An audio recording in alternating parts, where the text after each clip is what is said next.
parfum d'adoration. Dans la première aux Thessaloniciens, chapitre 5, verset 18, Paul nous invite à rendre grâce. Il dit, « Rendez grâce en toutes choses, car c'est à votre égard la volonté de Dieu en Jésus-Christ. » Alléluia.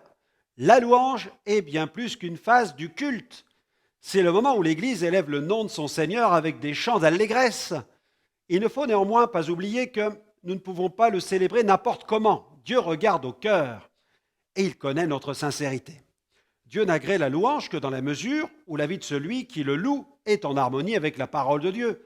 Sous l'Ancienne Alliance, l'autel d'or ou autel des parfums, il incarnait le service d'adoration et chaque matin, Aaron avait la responsabilité d'offrir à l'Éternel un parfum odoriférant. Ce parfum était unique, considéré comme pur et saint, préparé selon l'art du parfumeur. Il était exclusivement dédié à l'Éternel. Le peuple ne pouvait pas l'utiliser pour lui. Cependant, nous découvrons une histoire tragique, celle de deux hommes dont le cœur n'était pas droit. Ils méprisèrent l'adoration. Bien qu'ils apportèrent en présence de l'Éternel un brasier sur lequel ils mirent du parfum, l'Éternel ne porta pas un regard favorable sur cette offrande et ils furent immédiatement jugés. Nous ne pouvons donc pas traiter la louange à la légère. N'apportons pas n'importe quelle offrande d'adoration à l'Éternel. Négliger la louange revient à négliger Dieu.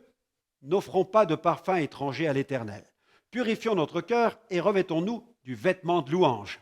Offrons à l'Éternel la louange qu'il attend, celle d'un cœur pur et aimant.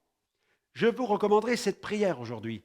Seigneur, purifie mon cœur, afin de pouvoir t'offrir une louange de bonne odeur et des actions de grâce, car tu es digne d'être honoré et loué, parce que tu es Dieu et tu es digne d'être remercié pour toutes choses.